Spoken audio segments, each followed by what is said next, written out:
Dhruv is a very perfect person for me. Dhruv, I love you today, tomorrow, and till whole life. Love you.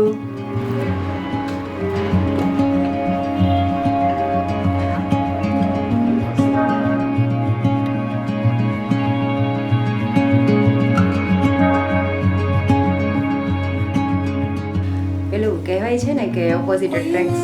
આ same અહીંયા મારે પણ એ જ લાગુ પડે છે. હું એકચ્યુઅલી એક્સ્ટ્રોવર્ટેડ છું, મને બહુ વાતો કરી ગમે, બોલવું ગમે. ધ્રુવ એકદમ સિમ્પલ છે, એનું નેચર બી એકદમ સરળ ને શાંત છે. હું ગમે એટલી ગુસ્સે થાવ, ઇરિટેબલ થાવ, કોઈ દિવસ કંઈ કે જ નહીં, એ શાંતિથી મને સાંભળે, બસ જોયા કરે. એટલે એનો નેચર મને બહુ જ ગમે છે.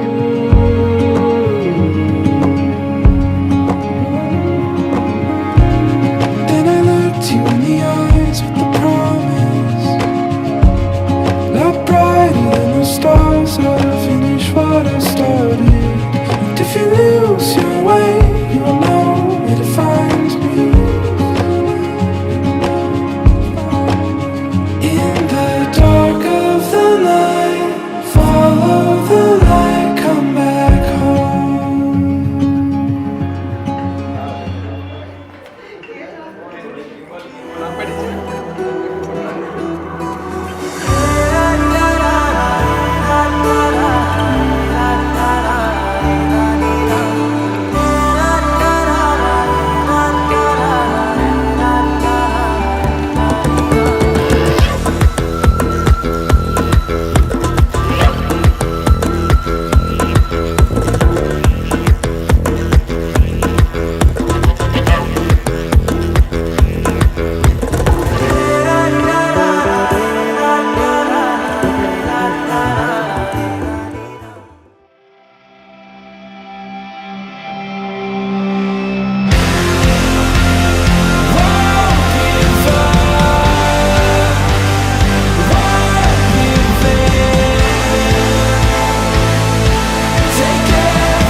જ્યારે નક્કી થયું ત્યારે અમે બંને એકબીજાને કોઈ દિવસ જોયા પણ નહોતા. અમે લોકોએ વિડીયો કોલમાં વાત કરીને અમારું ડન કરેલું હતું.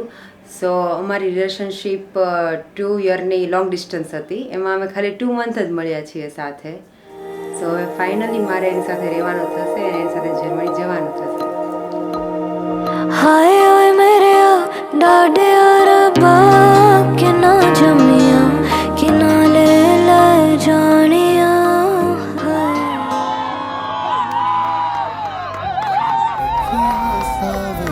બહુ સારી જ છે. એકચ્યુઅલી હું નાનપણથી ઓળખું છું મારા સાસુને, મારા નણંદને. પણ સરપ્રાઈઝની વાત એ છે કે મને ખબર જ નહોતી કે એને ધ્રુવ નામનો છોકરો છે એમ. મને પછી ખબર પડી ત્યારે મને શોખ લાગ્યો કે એને ધ્રુવ નામનો છોકરો પણ છે એમ. माना मन ये गमज़दा है,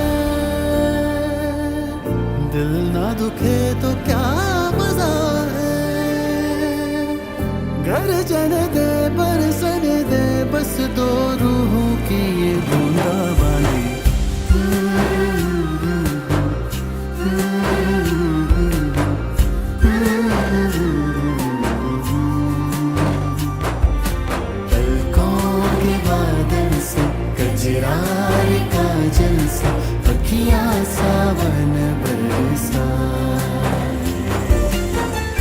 તો પછી હવે મમ્મી સાથે બહુ બોન્ડ બની ગયો છે. તો હવે થોડું છોડવાનું મને થોડુંક અઘરું પડે છે એમ.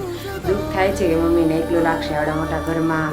કારણ કે ભાઈ બી કોલેજ જાય, બેન સિસ્ટર વડોદરા છે, એટલે એમ થાય, દુઃખ થાય છે કે મમ્મી એકલા એકલા શું કરશે એમ. बस दो रूहों की बूंदाबांदी.